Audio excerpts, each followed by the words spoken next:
तो मित्रों આપણે અહીંયા વાત કરીશું કે જે મતદાર ગણતરી ફોર્મ છે એ કઈ રીતે જાતે ભરવું એના વિશે આપણે આ વિડિયોમાં વિગતવાર સમજીશું। તો વિડિયોને શરૂ કરતા પહેલા મિત્રો જો અમારી ચેનલ પર તમે નવા છો તો ચેનલને સબસ્ક્રાઇબ કરી લો અને નોટિફિકેશનને અલાઉ કરી લો જેથી અમારા જે આવા વિડિયો આવે એ સૌથી પહેલા તમને જોવા મળે।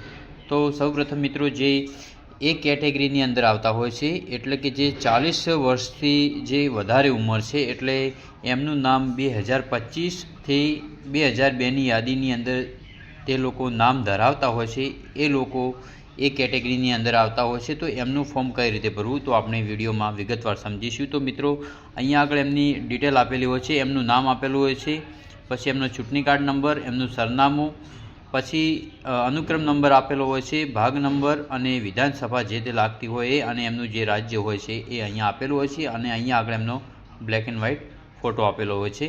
તો આપણે ફર્સ્ટમાં અહીંયા વાત કરીશું કે હાલનો ફોટો ચોંટાડો। તો એમને હાલ તાજેતરનો જે પાસપોર્ટ સાઇઝનો ફોટો છે, કલર ફોટો, એ અહીંયા આગળ એમને ચોંટાડવાનો છે અને પછી જે આ ફોર્મ છે એ કઈ રીતે ભરવું, નીચેની સાઈડ જે વિગત આપેલી છે એ કઈ રીતે ભરવી। તો પહેલાં જે ફર્સ્ટમાં જે પહેલું કોષ્ટક આપેલું છે એની આપણે વાત કરીશું। તો અહીંયા આગળ જન્મ તારીખનો પહેલો ઓપ્શન આપેલો છે। તો આ જે જન્મ તારીખ છે એ તમારા આધાર કાર્ડ પ્રમાણે અહીંયા આગળ તમારે લખવાની છે। પછી એના નીચે આધાર નંબર આપેલો છે, તો તમારો જે હાલનો જે આધાર નંબર છે એ આધાર નંબર લખવાનો છે। પછી એના નીચે ત્રીજો ઓપ્શન આપેલો છે મોબાઈલ નંબરનો, તો અહીંયા આગળ તમારો મોબાઈલ નંબર લખવાનો છે। પછી પિતા વાલીનું નામ, તો તમારા પિતાનું નામ છે જે એ પિતાનું નામ તમારે અહીંયા આગળ લખવાનું છે અને પિતાનું નામ લખ્યા પછી તમારે પિતા વાલીનો મતદાર ઓળખપત્ર નંબર જો ઉપલબ્ધ હોય તો એટલે અહીંયા આગળ તમારે જે ચૂંટણી કાર્ડ છે, તમારો ચૂંટણી કાર્ડ નંબર છે તમારા પિતાનો, એ ચૂંટણી કાર્ડ નંબર તમારે લખી દેવાનો છે।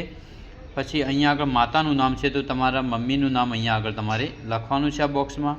પછી માતાનો મતદાર ઓળખપત્ર નંબર જો ઉપલબ્ધ હોય તો અહીંયા આગળ ચૂંટણી કાર્ડ નંબર લખવાનું છે, જો તમારા જોડે હોય તો લખી શકો અથવા એને છોડી શકો છો। પછી જીવનસાથીનું નામ જો લાગુ પડતું હોય તો, જો તમે પરણેલા છો તો, અને જો નથી પરણેલા તો નહીં આવે, જો પરણેલા હોય તો તમારી પત્નીનું નામ અહીંયા લખવાનું છે, પત્નીનું નામ। અને પછી એના નીચે જીવનસાથીનો મતદાર ઓળખપત્ર નંબર, તો એમનો ચૂંટણી કાર્ડનો નંબર જે છે એ નંબર તમારે અહીંયા લખવાનો છે। એટલું કર્યા પછી મિત્રો એની નીચે અહીંયા બે બોક્સ આપેલા છે, જુઓ, છેલ્લા એસારની મતદાર યાદીમાં મતદારની વિગત અને જે સંબંધીનું નામ છેલ્લા એસારમાં અગાઉના કોષ્ટક કોલમમાં આપવામાં આવ્યું છે એની વિગત। તો મિત્રો આ જે પહેલું કોષ્ટક જે આપેલું છે એ યાદીમાં જે 2025 અને 2002ની જે મતદાર યાદી છે એની અંદર તમે જો નામ ધરાવતા હોય તો આ કોષ્ટક તમારે ભરવાનું છે અને જો 2025ની યાદીમાં નામ ધરાવતા હોય તો તમારે આ કોષ્ટક ભરવાનું છે।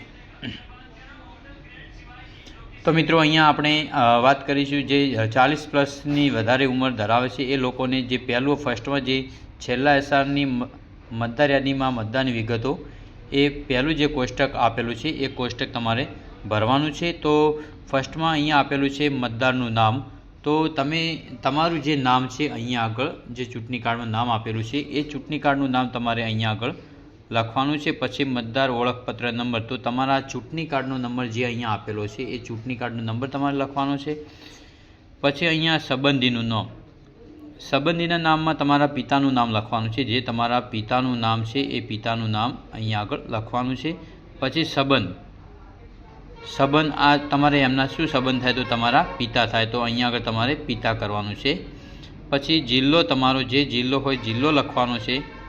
પછી રાજ્યનું નામ છે, રાજ્યનું નામ લખવાનું છે। પછી વિધાનસભાનું નામ જે હોય તે તમારે લખવાનું છે।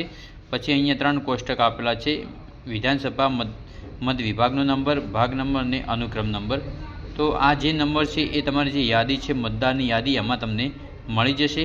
તો અહીંયા આગળ મત વિભાગનો નંબર, ભાગ નંબર અને અનુક્રમ નંબર કે કયા નંબરે તમારું જે મતદારની યાદી છે એમાં કયા નંબરે તમારું નામ આપેલું છે એનો અનુક્રમ નંબર લખવાનું છે।